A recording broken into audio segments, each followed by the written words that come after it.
Boa tarde, eu chamo-me Pedro Menezes, sou leitor de estudos portugueses do Instituto Camões na Universidade de Los Andes. Esta será uma sessão sobre a fotografia de Paulo Nuzzolino, em português, no âmbito de um seminário em culturas e línguas portuguesas. Este seminário está organizado por módulos e o módulo 4, este em que estamos, intitula-se Inocência e Beleza em Questão, e dentro deles estudamos a obra de Paulo Nuzzolino. Ora bem, eu sou de literatura, os alunos que estão aqui presentes também são de várias áreas científicas. Trata-se de uma abordagem em que se privilegia não só o conhecimento de autores e artistas de língua portuguesa, como de países de língua portuguesa, como o conhecimento de conceitos, a inocência e a beleza, neste caso, que, creio eu, dizem respeito não apenas aos que se dedicam a assuntos estéticos, como a todos os seres humanos, seja qual for a sua área de especialização. Para esta apresentação, devo agradecer não só a enorme gentileza de Walter Vinagre, por ter aceitado conversar connosco, pois nos poderá aproximar de um ponto de vista mais lúcido e técnico ao universo da fotografia de Paulo Nuzzolino. Também agradeço a Duarte Azinheira e Cláudio Garrudo, da Imprensa Nacional Casa da Moeda, por nos terem autorizado a exibição, durante esta aula, de fotografias do livro PH02. Saudar também esta editora do Estado português pelo trabalho extraordinário que tem feito nos últimos anos, não só na promoção da fotografia portuguesa, que já conta com 2 números de Jorge Mulder e Paulo Nuzzolino, como também na edição de obras clássicas da literatura portuguesa, da filosofia, mas também na edição, por exemplo, de poesia inédita portuguesa contemporânea. Por tudo isto e mais, obrigado também à Imprensa Nacional Casa da Moeda, a editora do Estado português. Então, connosco temos aqui Walter Vinagre, também temos Jerónimo Pizarro, que é professor de Literatura da Universidade dos Andes, titular da Cátedra Pessoa do Instituto Camões, um estudioso de Fernando Pessoa, um crítico e editor extraordinário da obra de Fernando Pessoa, que também está connosco aqui nesta sessão sobre a fotografia de Paulo Nuzzolino e, claro, nesta conversa qualquer pessoa poderá intervir em qualquer momento. Por agora, eu apresentaria também o nosso convidado, aqui na nossa aula diferente do normal, ok? O novo normal. No bom sentido, ok? Ok. E também queria apresentar então o nosso convidado, Walter Vinagre, ok? Que também é fotógrafo, é um fotógrafo português, que nasceu em 1954, o Paulo Nuzzolino nasceu em 1955, portanto são da mesma geração. Nasceu em Anadia, Aveiro, e Walter Vinagre produz imagens sobre a realidade sem se limitar a tipologias ou temas definidos. O lugar da cidade, a viagem e a paisagem podem ser motivos da sua fotografia, mas não a determinam. Submetem-se antes a uma reflexão e um discurso sobre o real, num jogo onde se revelam e ocultam metáforas, retratos e gestos. Esta abordagem, distante do registro documental, pode ser encontrada em trabalhos como Carta do Sentir, Bored in the USA, Posto de Trabalho, Sob o Signo da Lua, Da Natureza das Coisas, Animais de Estimação, ou ainda em Corações ao Alto e Homem Morto Passou Aqui, os seus trabalhos mais recentes. E também mais recente ainda é esse livro Percebes, não é? Que saiu mesmo agora, sim, não é? Este é mais recente. Mas para a semana há outro. Ok. Que se chama Boca. Boca? Ok. Walter Vinagre.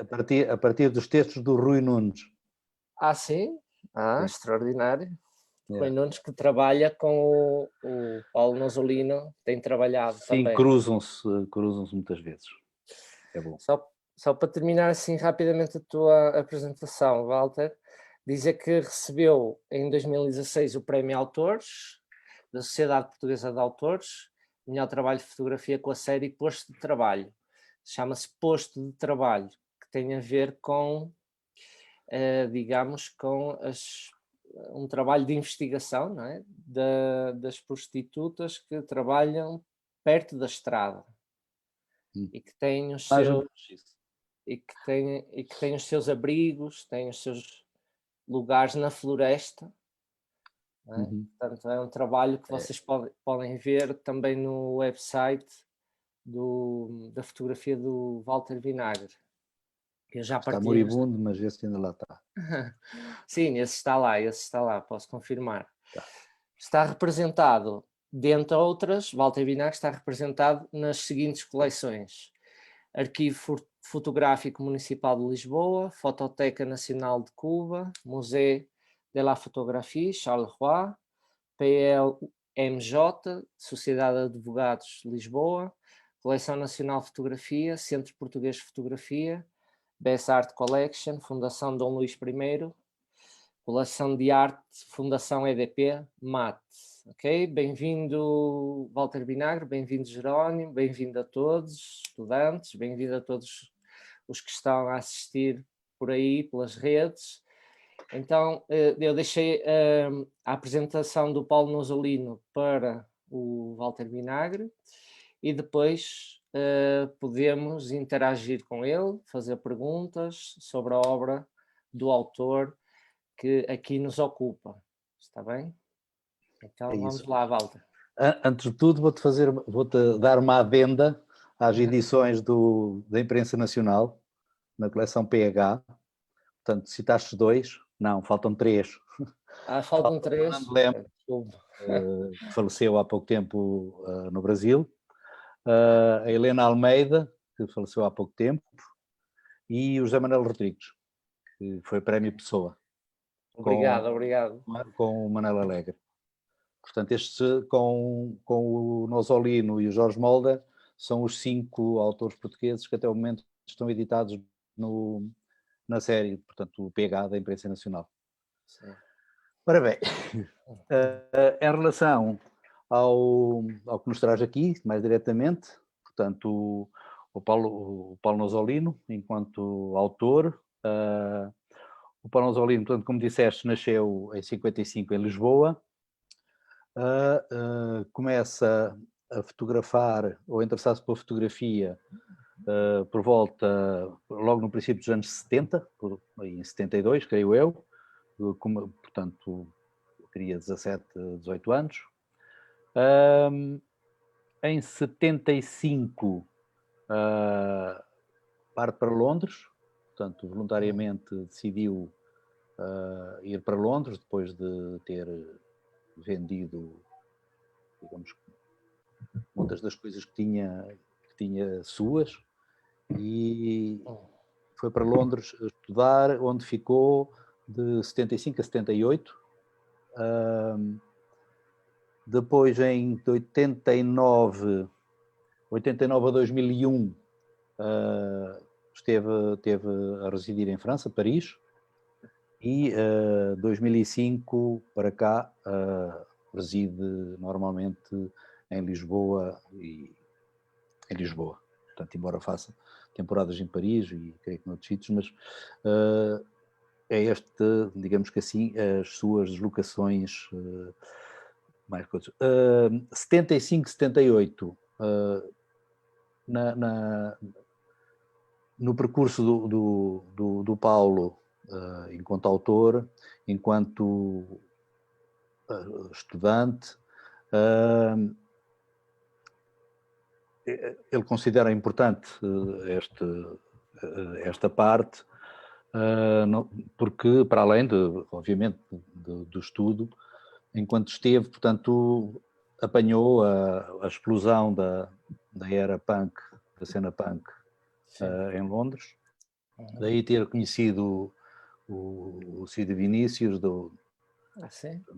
Sim, portanto, e algum pessoal dos Clash também, com quem participou em várias coisas.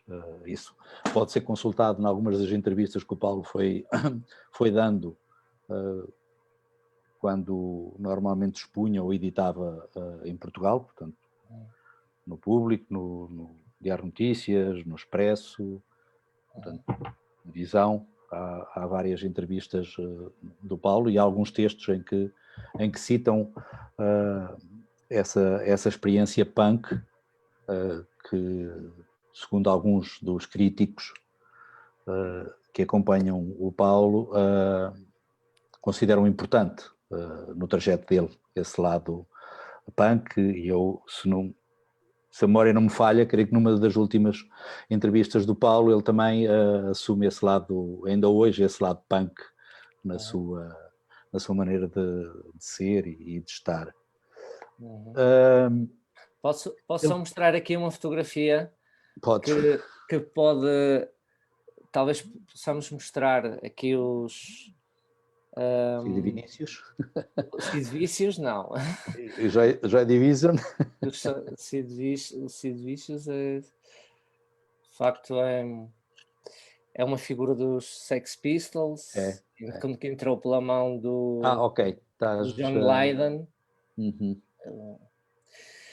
Então, pois, há aqui uma fotografia, então mostrar aqui uma fotografia, não é? Que é, não sei, talvez possa, há muitas, não é? O próprio estilo, sim, eu acho que pode referir-se a isso. É uma que é numa casa de banho, não sei onde é que essa fotografia está. Então, não é esta. Esta talvez, aqui. Talvez, sim. Não, não é? Não. Acho que é, digamos, pode ser em síntese o grito do punk, não é? Não. Não sei, mas o grito queres não continuar? há futuro. Não há futuro. Não futuro. Sim. Mas falando pronto, então, nos anos 70, ele está lá em Londres no meio daquela, portanto, da ascensão ao poder da Margaret Thatcher, pronto, que leva toda uma juventude que estava muito habituada a uma liberdade, digamos que muito boémia,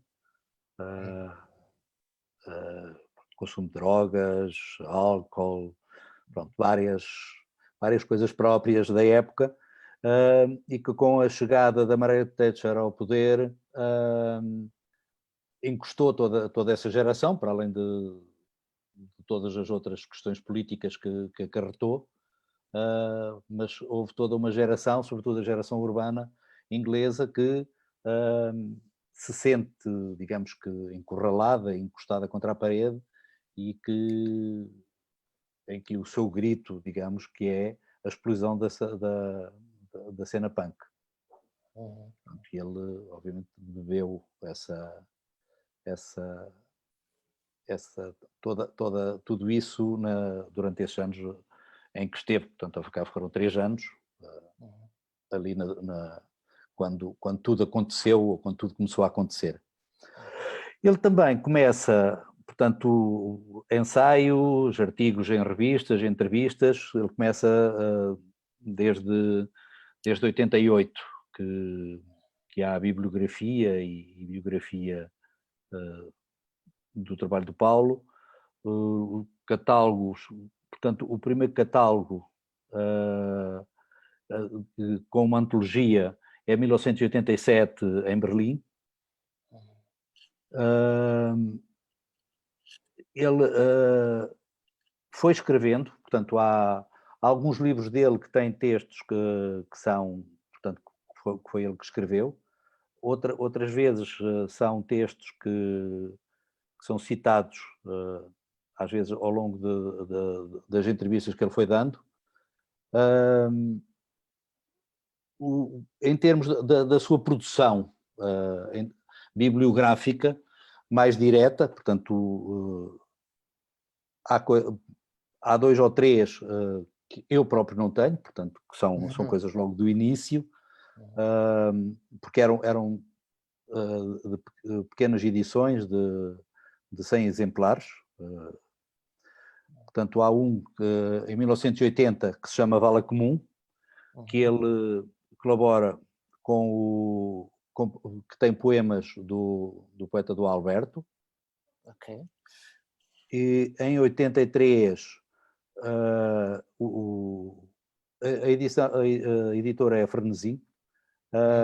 Em 83 editam o Último Habitante com poemas também do Paulo da Costa Domingos.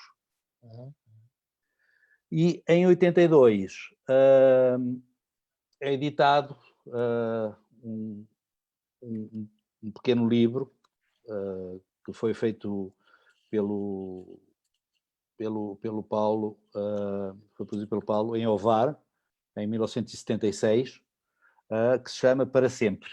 Portanto, muita gente considera que este pequeno livro, que é... Ai! É este. Ok. Né? Cuja primeira fotografia do PH, do livro do PH, é a fotografia de abertura deste livro também. Ok. Do Para Sempre. É a primeira. Não é a primeira, mas pronto, é quase. Não é esta, não? É essa, sim, é essa. Portanto, e... Não é a primeira? É a primeira no livro do PH, sim. Ok. Mas na outra não é. A outra não é. É que eu tenho 2 livros, um está muito desconjuntado e eu se calhar trouxe aquele que está desconjuntado, olha, paciência. Neste Para Sempre, ele tem um poema de um italiano que é o Giuseppe Gioacchino Belli. Portanto, que é um poema que podem ter acesso, que na tradução para português, o título do poema é La Vita dell'Uomo, e a vida do homem. Eu posso lê-lo. Querem? Então vá. Nos meses, 9 meses no fedor, depois nas faixas, por entre crostas, beijocas, lagrimonas, depois à trela, na andadeira, em camisinha, para turras na testa, coeiros por calções, depois começa o tormento da escola, o ABC a vergasta e as frieiras, a rebélua, a caca na caganeira e um pouco de escarlatina e de bexigas. Depois o ofício, o jejum, a trabalheira, a pensão a pagar, as prisões, o governo, o hospital, as dívidas, a crica, o sol no verão, a neve no inverno e, por último, e que Deus nos abençoe, vem a morte e acaba o inferno. Este poema do Belli é escrito em 18 de janeiro de 1833. Portanto, e o Paulo foi buscar este poema para o livro, que foi todo, se não me falha a memória, foi todo realizado na casa dos avós em Ovar. Portanto, começa aqui, digamos, que de uma maneira muito objetiva, além daqueles outros, já uma coisa que vem acompanhando o Paulo depois em todo o seu trajeto enquanto autor, que é as várias colaborações ou tendo como apoio, digamos que estético, a literatura, mesmo em viagem. Em 1989, ele edita o Quan, que tem uma citação, tenho que ver agora aqui no outro lado. Quan é este livro. No Quan, o Quan é uma homenagem, ao fim e ao cabo, ao nascimento do filho dele, do primeiro filho, creio eu. É uma edição da Éter, que era uma galeria que existia em Lisboa, uma associação de fotógrafos com fotografia, em 1989, e ele tem um haiku do Hassan of Bartha. Portanto, um pequeno poema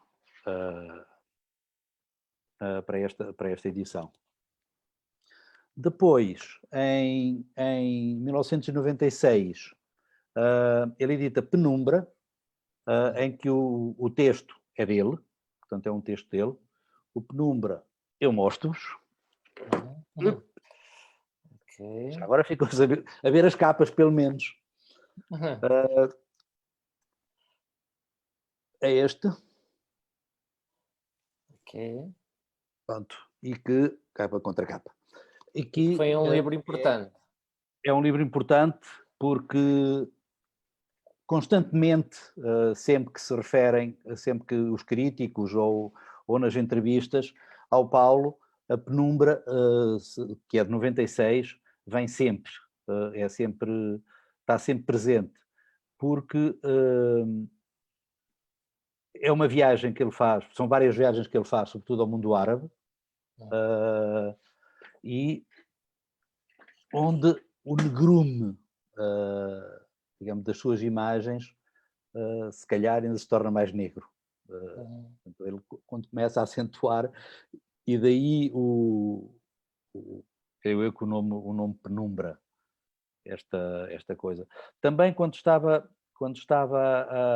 a realizar este trabalho do Penumbra, há um momento em que ele considera também que é uma viragem, em que ele, em Shiban, no Iémen, está num café e diz que de repente olha para um homem jovem, que seria da sua idade, que diz que se estava a ver a ele mesmo, ou seja, era um homem que tinha a sua cara e que a descontração desse homem a olhar para o Paulo era a mesma que o Paulo tinha a olhar para ele. Portanto, há uma fotografia, essa fotografia está no livro do PH. É esta? É esta. Sim, sim, é desse homem. Portanto, ele achou que era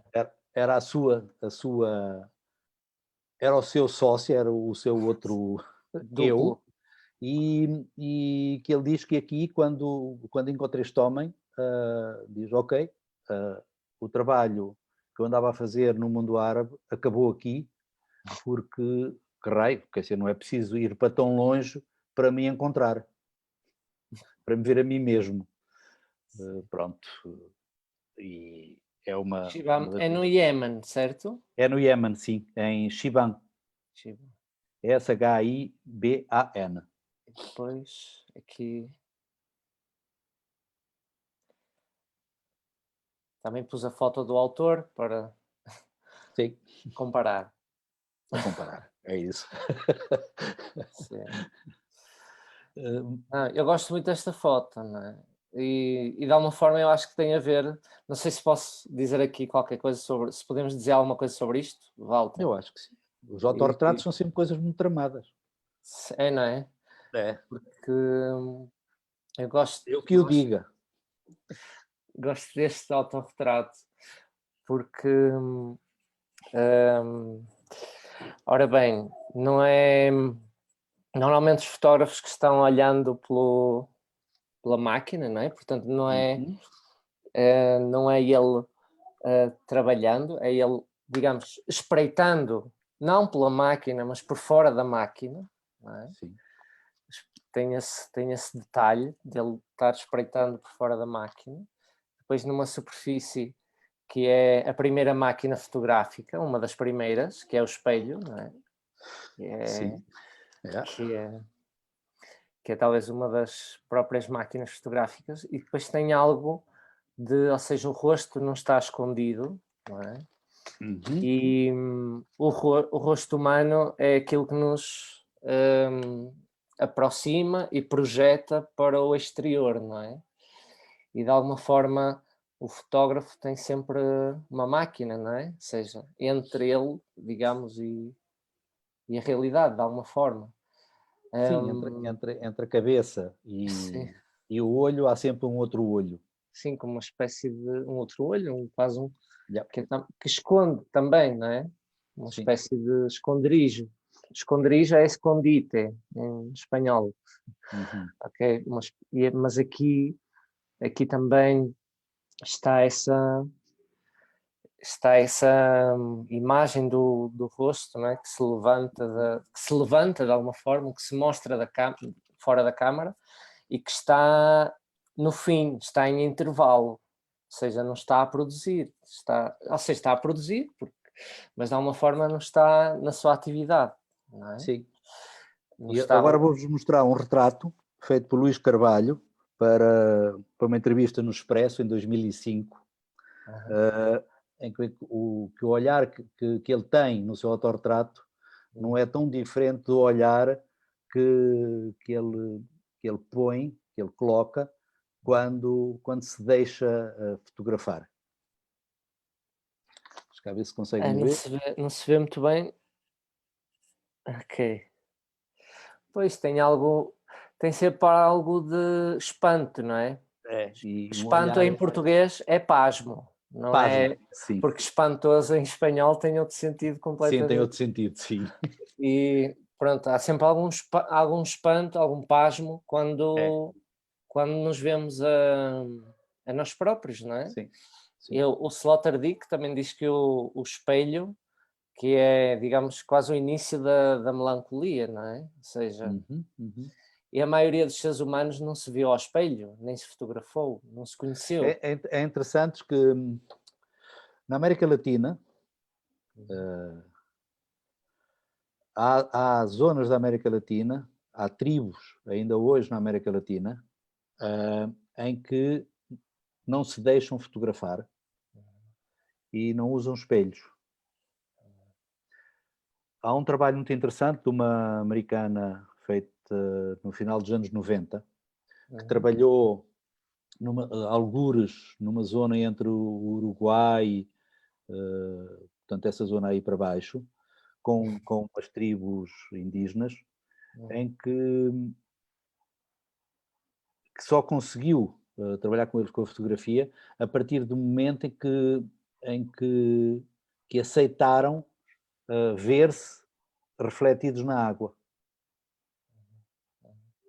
Porque acreditam, como na Europa, inclusive até quase a meados do século, até finais do século XIX, pelo menos, que quando alguém se deixava fotografar ou quando alguém fazia uma fotografia a alguém, que lhe estava a roubar a alma. Uhum. Ainda hoje, em algumas regiões, mesmo eu, pronto, eu na minha prática fotográfica muitas vezes deparo-me com pessoas que meio a brincar, meio a sério, ainda me dizem não vai fotografar porque me vai roubar a alma. Portanto, é Sim, uma coisa talvez. muito, muito presente, quer dizer, é uma coisa muito forte quando se faz um retrato a alguém, é como se estivéssemos a zapuçá-la de alguma coisa que é considerado muito, muito nosso, muito íntimo. Pronto. Deixa-me só fazer aqui um desvio para o Jerónimo, que não sei se Sim, ele ainda está cá connosco, porque sim. eu imagino que sim, claro. Porque o Fernando Pessoa também dizia isso da fotografia, não é? Ele Uhum. não tem textos em que diz que não gostava de tirar fotografias porque sentia que lhe roubava a alma. Portanto, Uhum. aproveito esta deixa para dar a palavra ao Jerónimo também. Oh, e nem sei se falar portugués o espanhol, no sé cómo hay que continuar a Podes falar conversa. espanhol.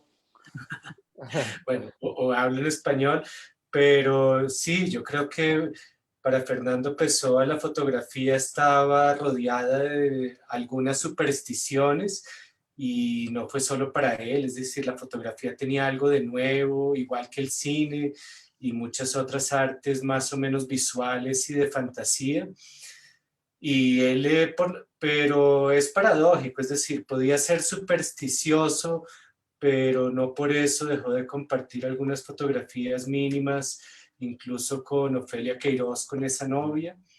Y a pesar de ciertas supersticiones, hay un texto en el que dice, y no sé cómo lo habría hecho, que él quería tomarle fotografías a los heterónimos. Es decir, que le hubiera tocado ser actor y representar visualmente el papel de ser otros y tomarse fotografías siendo él y siendo los otros. Y hubiera sido algo muy interesante en la época, que en principio no llegó a terminar, que lo dejó en un borrador mental o en documentos que conocemos poco, pero él quería tomarle fotografías a sus autores mentalmente imaginados, a los heterónimos, y eso es algo maravilloso sobre la idea de la fotografía. Es decir, Pessoa tal vez quería que la fotografía pudiera ser un retrato no solo de ese espacio visible que a él le incomodaba, sino de lo invisible. Y si imaginamos la fotografía como también retratos de mundos imaginarios, pues Pessoa ya se imaginaba muchos de los desarrollos que iría a tener la fotografía, más allá de toda la obsesión que parecía preocupar al principio de um realismo excessivo. Sim, essa ideia da fotografia que rouba a alma, eu lembro-me que há textos do Pessoa sobre isso, não é? E que eu não gostava Sí. de tirar fotografias. Sí, pero escribió eso detrás de unas fotografías que guardó o que envió. Entonces existía la fotografía y la contradicción detrás de decir que de pronto con eso estaba perdiendo el alma. Ok, e também tinha. Ainda antes, Walter, deixa-me só aqui também, Sim. não resisto. Também gosto aqui, acho que isto foi escolhido pelo próprio autor, não é? Ele tem aqui, portanto, biografia, tem o nascimento, não é? Não tem mais nada, depois tem a Sim. obra, não é? Yeah. E outra vez faz-me lembrar outro poema, aquele célebre poema do Pessoa, não é? Do Alberto Queiro. do Alberto Queiro, não é? Eu tenho aqui aberto para vos mostrar, dê-me só aqui um bocadinho, um segundinho, aqui do Arquivo Pessoa, que é, se depois de eu morrer quiserem escrever a minha biografia, não há nada mais simples, tem só 2 datas, a minha nascença e da minha morte, a da minha nascença e a da minha morte, entre uma e outra coisa, todos os dias são meus. Acho que é um poema extraordinário, não é? E diz em síntese também algo que está nesta biografia do Paulo Nosolino, que é todos os dias são meus. Isso é muito forte, não é? É uma frase, viver para si, viver para fazer-se a si mesmo, para fazer aquilo que quer, não é? No caso da pessoa era escrever, no caso dos fotógrafos é fotografar. Acho que é de uma força, não é? Extraordinária. Mas se queres continuar, Walter. Sim, depois a gente vai continuando através do que ele...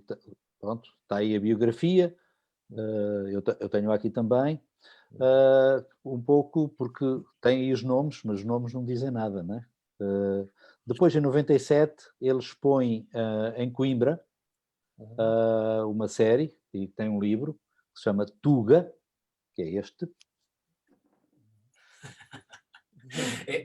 Debías explicar o significado de Tuga. Bem, Sim. o significado de 97 não era o mesmo que tem hoje.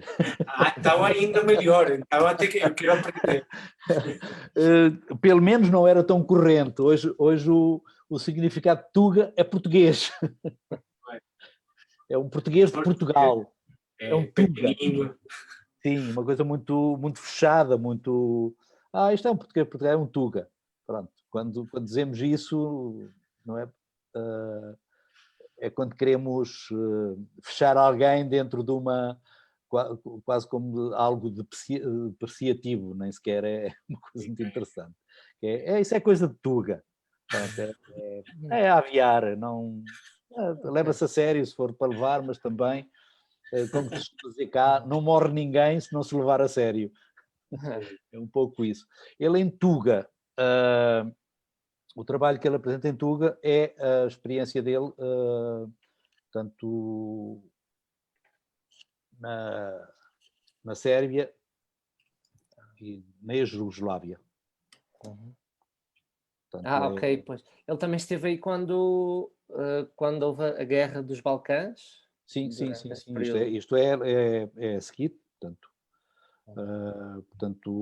ele expôs nos Encontros de Fotografia de Coimbra, deste trabalho, em 1997. Okay. Portanto, é o regresso à Europa, digamos assim, numa coisa que ele, pronto, que assume como uma ligação quase interdependente entre a África e a Europa. Há como que uma travessia em que nunca mais se largam. Portanto, África. e ele vai andando por aí. E há a questão que ele faz questão de dizer que não é fotojornalismo aquilo que ele faz. É assim, ele faz questão de dizer isso logo no início, ele afirma-se como um autor, portanto, como quase todos nós os fotógrafos colaboramos e trabalhamos para jornais e para revistas, mas ele sempre se afirmou como autor, ou seja, ele não se via a ir fazer qualquer coisa para um jornal que não fosse o que saísse da cabeça dele. Portanto, eram sempre coisas assumidas como não diretamente, isto é para ilustrar o que quer que seja, mas sim, está bem, eu vou fazer, mas faço à minha maneira. Por isso era muito difícil, segundo o Paulo, e eu sei isso porque, pronto, vivo neste país e acompanho, e também estive muito ligado à imprensa de início, era muito difícil despachar as coisas dele, ou seja, vender as coisas dele para a imprensa.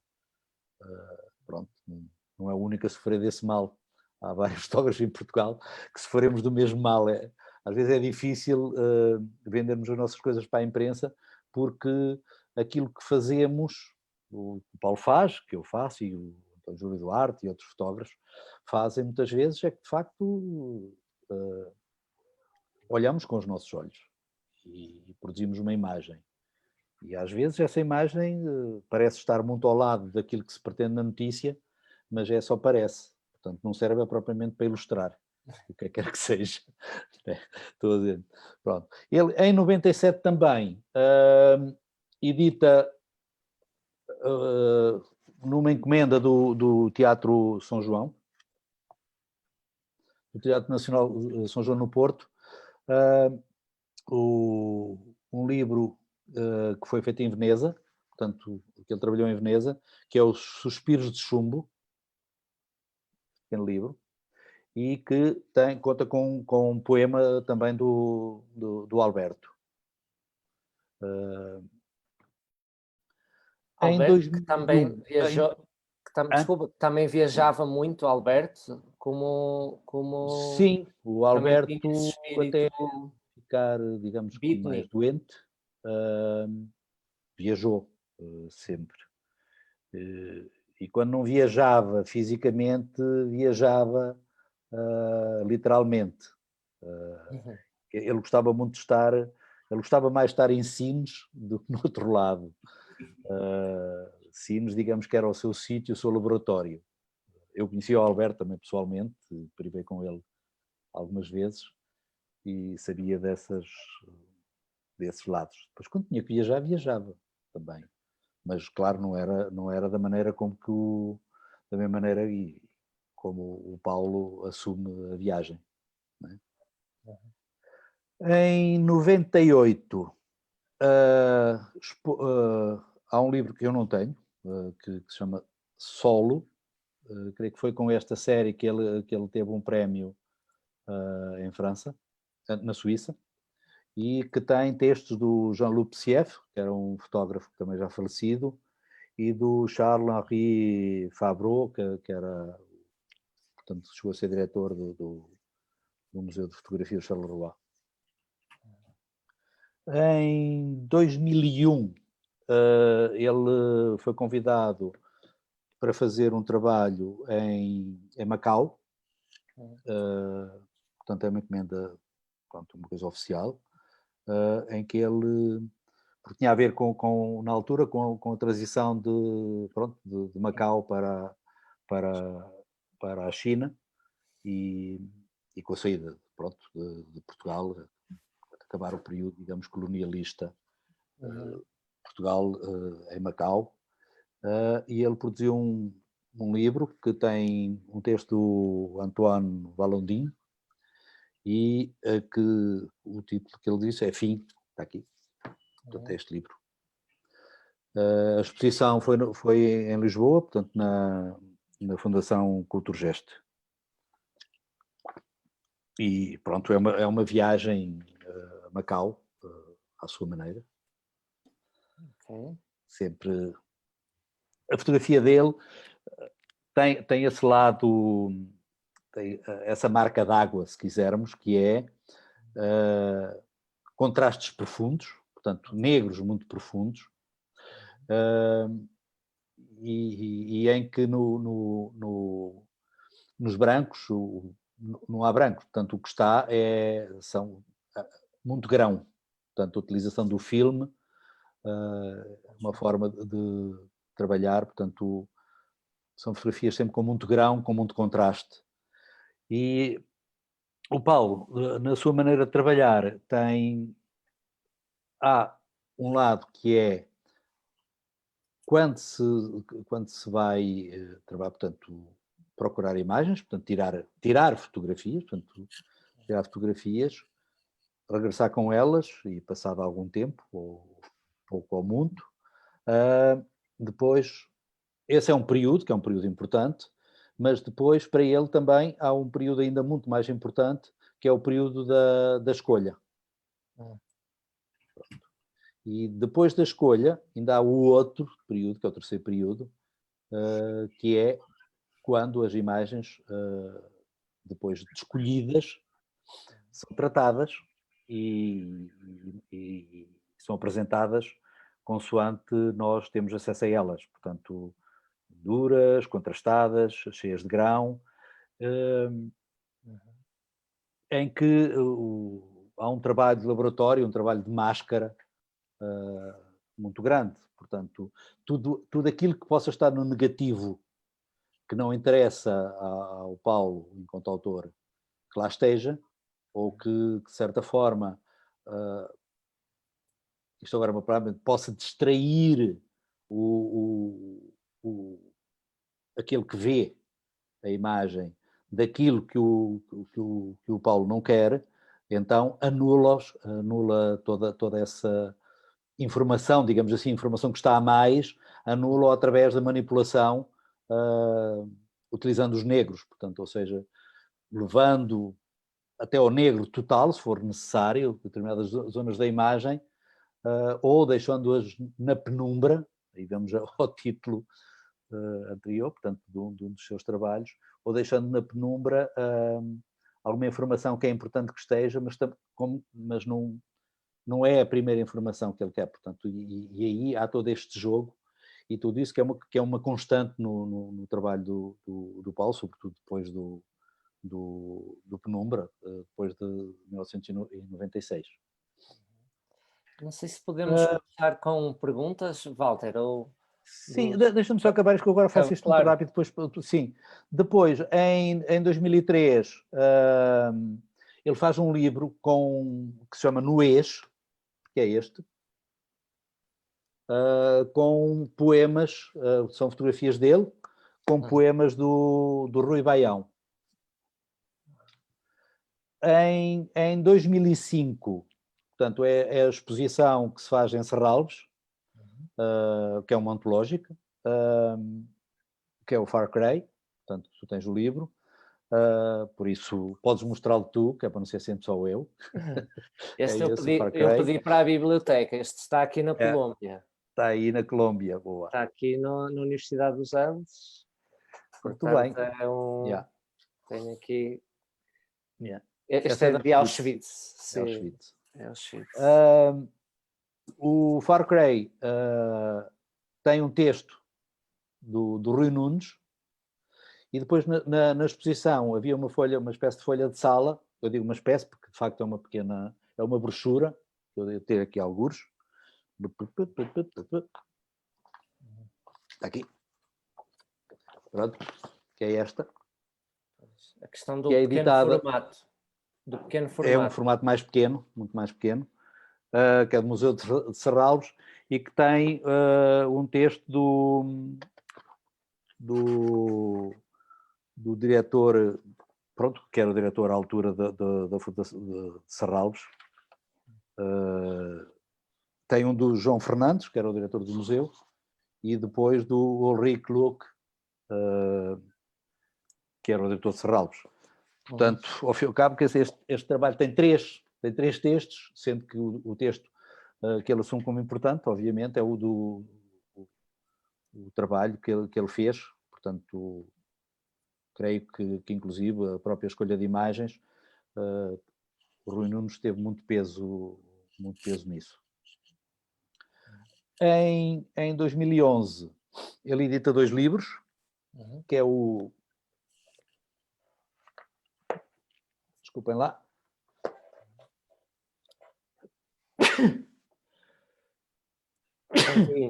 Ai! Puxa, sempre 3. Por Ele edita por sorte o vírus não passa pelo computador. Não, isto também não tem vírus.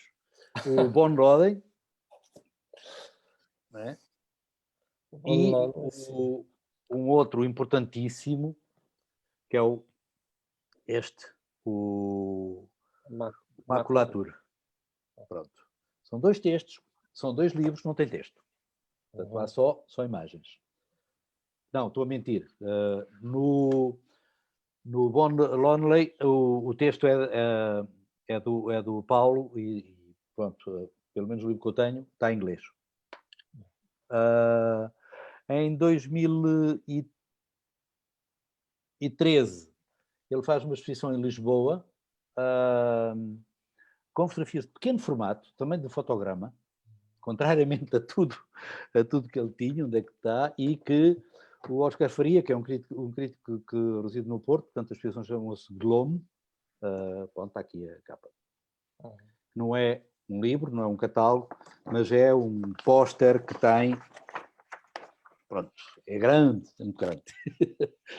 Tem o tamanho das imagens, de uma imagem das grandes, e tem o texto do Oscar Faria, e achei muito interessante também esta exposição. Em 2018, ele edita um outro livro, que é Blood Shine. É da Stidel, como quase todos os outros. E este, portanto, quanto eu sei, que me lembro, não tem nenhum texto. Há uma imagem neste livro que está também no do PH, que é, eu já não me lembro qual é, agora devia estar ali a ver, mas eu mostro a imagem e já vejo que é esta. É uns canos de esgoto. Já sei. Pronto. Isso é na Alemanha, não é? É na Alemanha e, segundo está numa entrevista que o Paulo deu na altura em que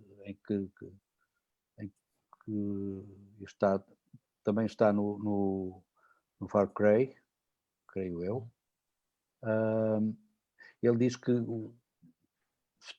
fez esta fotografia, pronto, é essa daí, e isto tem tudo a ver também com a sua inquietude, esse lado mais da ruína moral, da ruína do indivíduo, da ruína também da Europa, com o nazismo, com o Holocausto.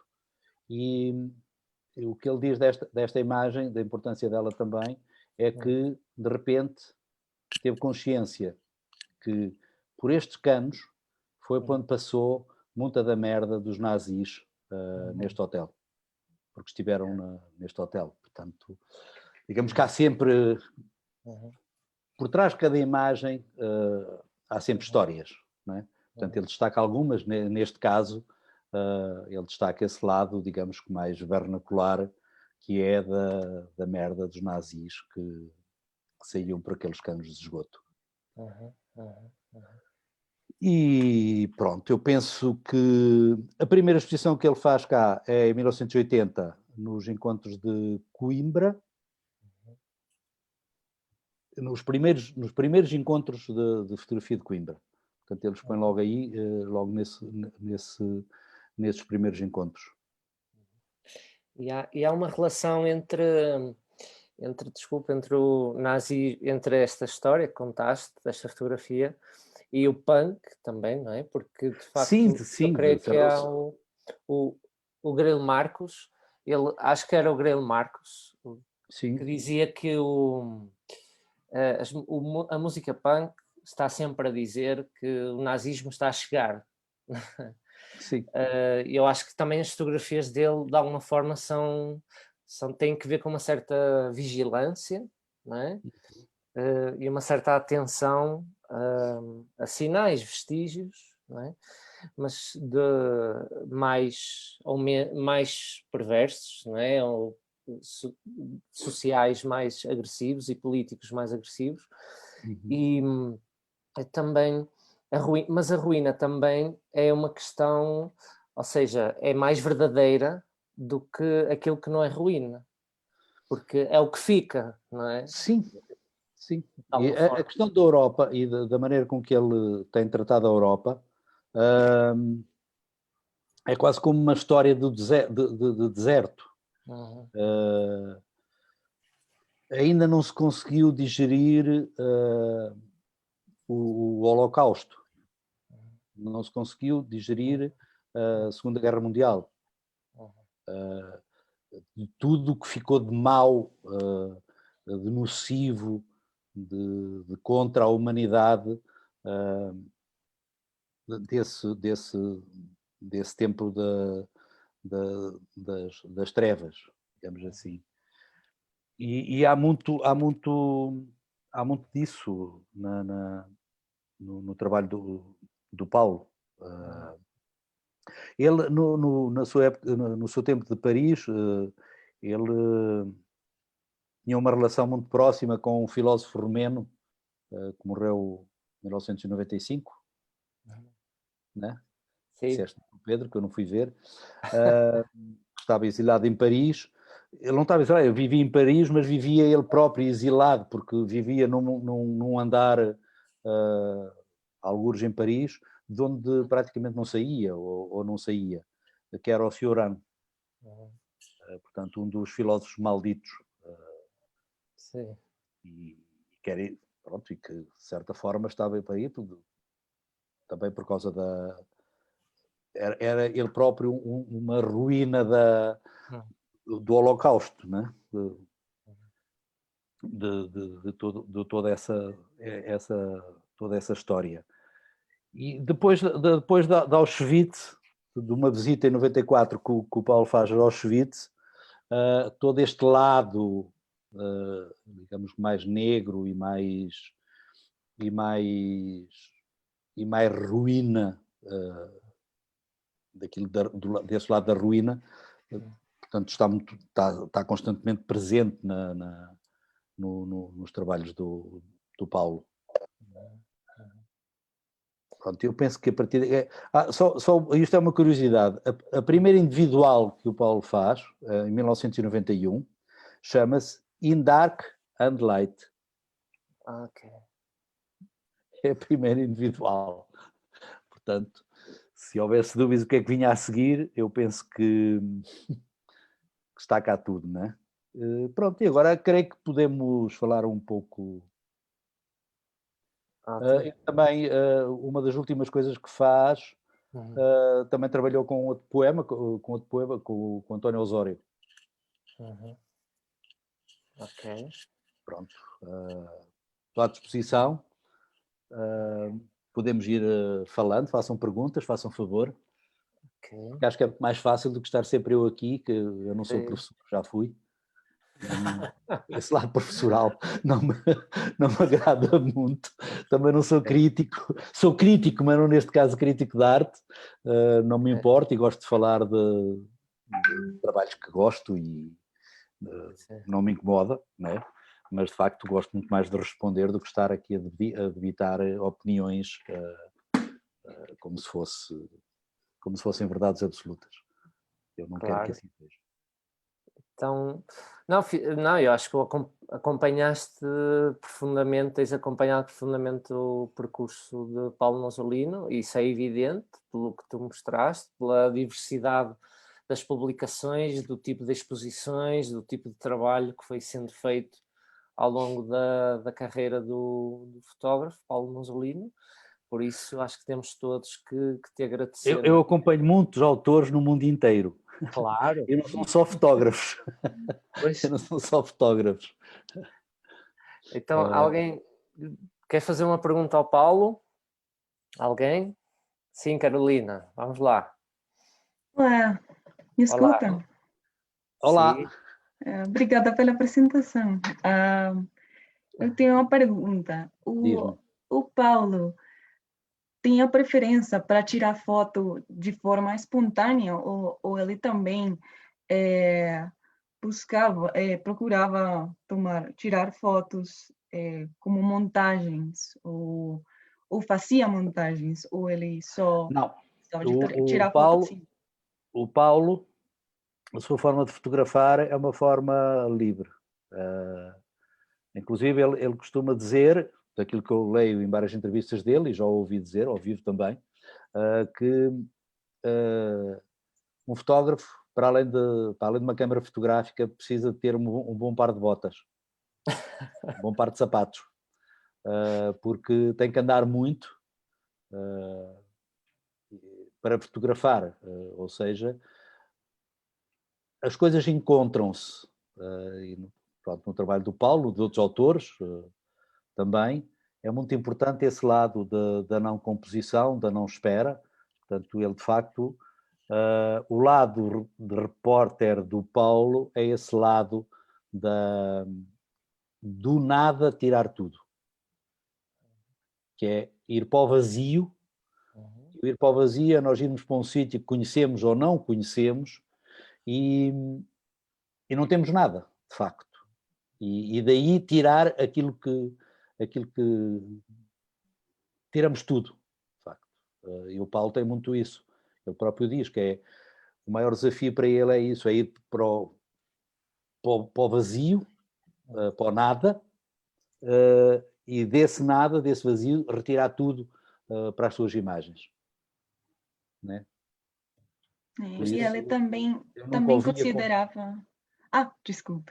Sim, não fala, Carolina. Não sei, e tenho a certeza que ele não compõe as coisas, de certeza absoluta. Até porque basta olhar para a imagem que há, pode ter muitas, pode ter uma escolha muito grande, isso é uma coisa normal, não é? É como quem escreve quando diz assim, bom, este livro vai ter que sair. Há uma série de folhas que vão para o caixote dos papéis, não é? Vai-se cortando, vai-se limpando. Não é? O Paulo tem uma expressão que é quando dizem, tens tão poucas imagens num livro ou numa exposição, ele diz, isso é uma mania minha, porque eu gosto de retirar a carne e deixar só o osso. Não é? Portanto, tem esse lado de escavar, mas depois quando aparece, só nos aparece o esqueleto, digamos assim. E ele considerava suas próprias fotos como poemas? Ou... Há uma entrevista dele em que ele diz isso. Disseram, porque alguém lhe pergunta, mas Paulo, as tuas fotografias pode-se dizer que são poéticas? E a resposta dele é precisamente essa. Quem me daria? Eu gostaria imenso que as minhas fotografias fossem poemas, que as minhas fotografias fossem um haiku, ou seja, um pequeno poema japonês, portanto, uma frase, 2 frases, não tanto. Gostaria que elas fossem tão individuais e tão assertivas, que fossem consideradas poemas. Ele diz isso. Mas há uma concentração, não é? Quer dizer, nos elementos da fotografia, na própria cor. Sim, a câmara escura também permite isso.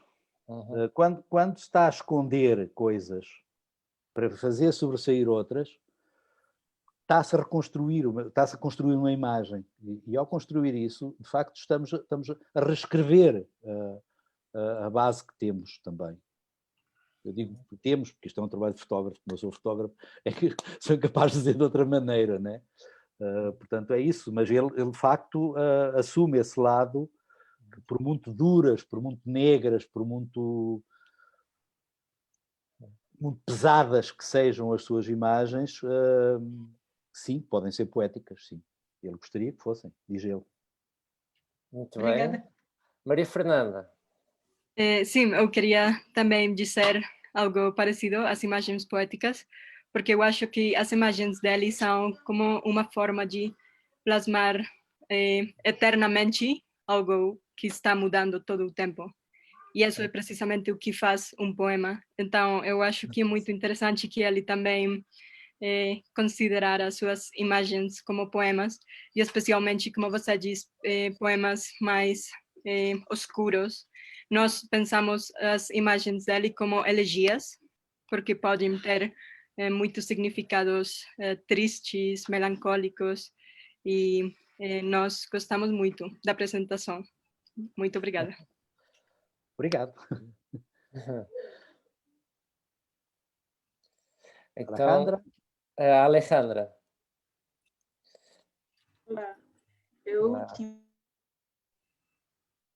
uma pergunta que eu acho um pouco parecida com a de Carolina, mas tem mais relação com as viagens dele. Nós podemos ver ao longo da carreira do Paulo que as locações onde foram tiradas a maioria das suas fotografias são muito diversas. Sabendo que ele era temas que ele queria retratar, definiam os lugares que ele visitava em específico, ou era o contrário, os lugares definiam os temas? Olha, Era isso. Se os lugares se o que eu sei, influenciam. pelo conhecimento que tenho do Paulo e pelas entrevistas que ele foi dando, por as coisas que estão escritas, a viagem é uma coisa importantíssima no trabalho do Paulo. De facto, sem viagem, ele não conseguia ter este trabalho, e não conseguia ir tão fundo como foi na sua procura. Ele considera a viagem a sua ferramenta principal. E as viagens, algumas foram feitas, tanto quanto eu sei, foram feitas de livre vontade, ou seja, foi ele que disse vou aqui ou vou ali, mas uma grande maioria veio de encomendas para projetos. Né? Portanto, quando ele andou para a África, tinha uma bolsa, teve uma ou duas bolsas para andar por África, mas foi uma coisa que ele quis fazer, de facto, de onde saiu depois o livro A Penumbra. Né? E todas as outras é um pouco isso. Eu creio, e aqui não tenho a certeza, por isso digo, eu creio que o Paulo, que quando tem alguma coisa que quer ir à procura ou aprofundar mais, tem a ideia do que quer, tem a ideia do sítio onde pode ir e depois, pronto, tentar arranjar maneira de ter apoio para isso. Não é? Mas sim, eu creio que na maior parte dos casos as viagens dele não são viagens, na maior parte não, as viagens que eu saiba, as viagens dele não são viagens de turista, são mesmo viagens de procura, de trabalho.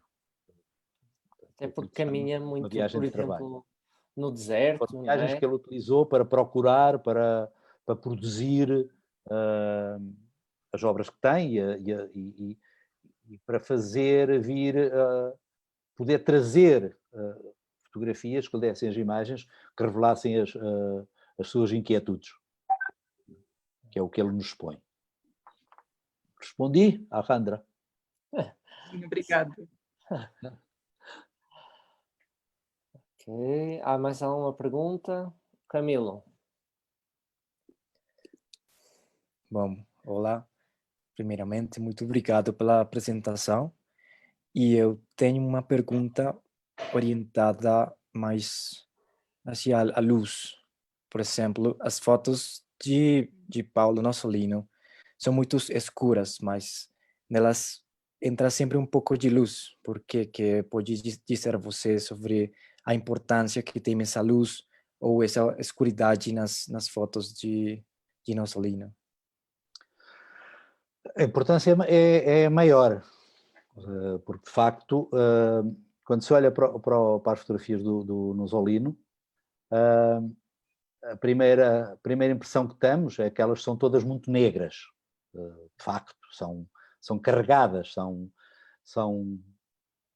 digamos, são muito escuras, mas os brancos que estão, e pronto, isto é a maneira dele trabalhar, os brancos que estão é onde concentra toda a luz.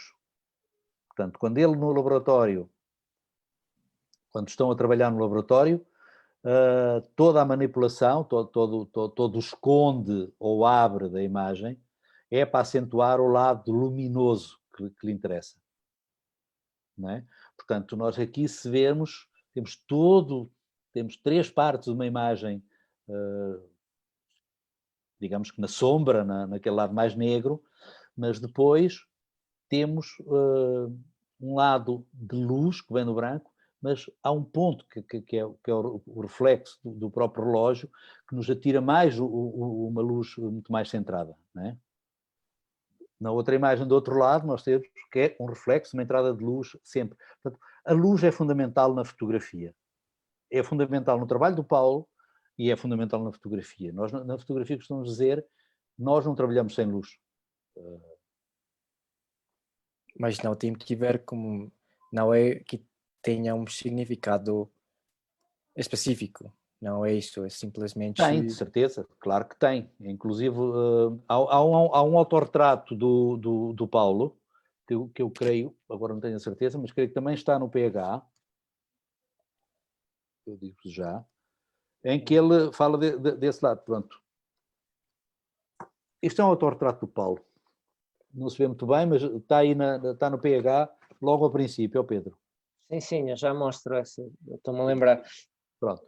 Tem um formato maior. Que é o olho dele, pois. Ele ainda hoje não consegue explicar aquela luz. E ele só utiliza porque aquela luz que é um erro, digamos assim, paralaxe ou coisa assim, em que há uma luz que entra na objetiva, né? E de facto é o que dá força àquele autorretrato que é um olho. Não é o olho, é precisamente este feixe de luz. Pois é interessante também o diálogo entre este autorretrato e o último, porque este é ele a trabalhar, não é? Portanto, no início de toda a viagem do livro, e depois, e a fotografia também tem um aspecto de lentidão, ou seja, o carro, por exemplo, é rápido e a fotografia tem a ver com a imobilidade, não é? E tem a ver com o passado sempre. Os fotógrafos não podem fugir do passado. Digamos que a luz no trabalho dele é qualquer coisa como dizer que, apesar de tudo, ainda há esperança. Não é? Apesar do mundo estar da forma que está, apesar de nós pensarmos que estamos num lado muito negro da história da humanidade, que ainda há esperança. E a esperança nós não sabemos metê-la de outra maneira a não ser com luz, de facto. Sim. Portanto, a presença da luz nas fotografias do Paulo, digamos que se quisermos ir fabular um pouco, e não falamos tanto nisso, porque ele fala disso numa das entrevistas dele, é isso também. Há uma réstia de esperança apesar de tudo, para esta saída deste lado mais negro da nossa história contemporânea.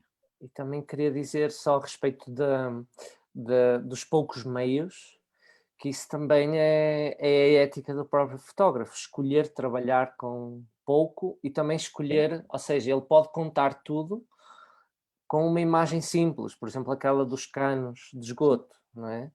E não tem que fazer uma montagem com sei lá, com funcionários ou, não sei, com antigos funcionários nazis, não sei o que. Sim, digamos assim, se nós quisermos, ao abordar a fotografia contemporânea, nós temos para todos os gostos, não é? E temos para todos os gostos, inclusive da maneira de trabalhar, não é? Há quem trabalhe com uma câmara fotográfica e uma objetiva, ou quanto muito 2 objetivas, não é? Ou 2 câmaras fotográficas quanto muito. Há quem trabalhe com uma equipe como se fosse cinema.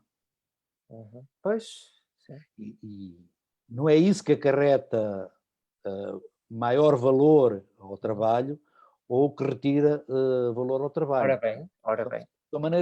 São maneiras de trabalhar. Digamos que o trabalhar na rua, o andar mais, a coisa ser muito mais, vir muito mais do inconsciente a partir do nada, é muito mais fácil, quanto a mim também, é muito mais fácil quando nós dispomos de poucos meios, de poucos atavios, ou seja, temos uma câmara, temos um objetivo ou 2, temos um filme ou uma câmara digital, e é com isto, com flash ou sem flash, e é com isto que trabalhamos, e é com isto que nós construímos as imagens, ou que pelo menos fazemos o registro daquilo que vai ser uma imagem final depois da escolha.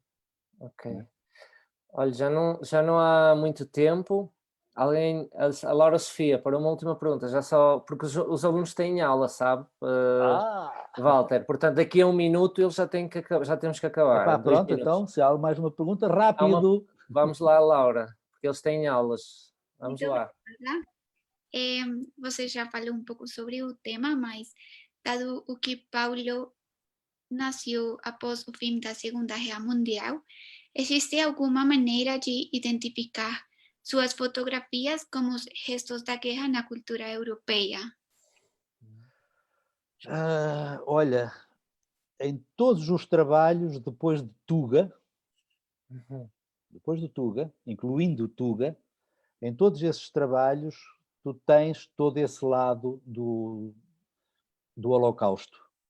Tens todo esse lado de um pensamento que ele constrói, de uma inquietude dele constante, das interrogações que ele próprio faz, através das imagens, a partir de Auschwitz. Portanto, isso está colado à pele, de facto. É uma questão de tu conseguires ter acesso às várias edições. Por exemplo, no Far Cry, que está aí na biblioteca, tu vais ver que tem uma grande parte do trabalho, sobretudo depois do Penumbra, é construído na Europa e é construído em cima das ruínas do Holocausto, sim. Por isso é que eu digo também que ainda este lado negro que ainda estamos a viver, teremos esperança de um dia deste sair dele, pelo lado menos negro, já agora. Digo eu também. Okay. Muito bem, Respondido? Walter. Obrigada. Nada. Ok. Obrigado, Walter, pela tua participação. Estava aqui a mostrar imagens, talvez que possam ter a ver com as guerras mais recentes na Europa. Eu creio, não sei se é nos Balcãs ou não. Não, esta é Beirute. É Beirute, pronto. É do Médio Oriente. Vou-vos mostrar a capa de um livro que tem fotografia do Nosolino, que é o Noturno Europeu. Sim, eu também tenho aqui para mostrar. Está aí, é este livro. Sim. Esta imagem, muita gente a identificava como se tivesse sido feita em Berlim ou noutro sítio qualquer, ou noutro sítio mais na Alemanha, ou coisa assim. Não, esta imagem é feita em Londres. Estão a ver, eu projetei. Sim. Pois, eu tinha aqui também, queria ler aqui algumas partes do Rui Nunes, mas isso fica para a Europa dos lugares indiferentes, enfim. Bom, mas fica para outra charla. Pedro, eu para a semana mando o texto da Eunice para o meu trabalho à volta do Rui Nunes, para o Boca. Ótimo. A Eunice Ribeiro, que foi minha professora. E tenho que agradecer ao Diogo Martins, que é investigador de pós-doutoramento no Porto, que nos pôs em contacto.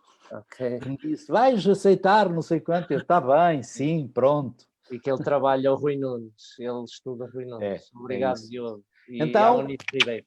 beijos para todos e vamos sair desta. Sim. Tá. Com mais pandemia ou menos pandemia. Obrigada. Tchau. Tchau. Tchau, Walter.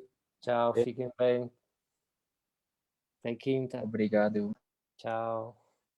Tchau, Pedro. Falamos depois outro dia, tá? Sim, outro dia continuamos a conversa. Tchau, Tá bom. Jerónimo. Obrigado pela tua Tchau. presença. Tchau, Jerónimo. Tchau.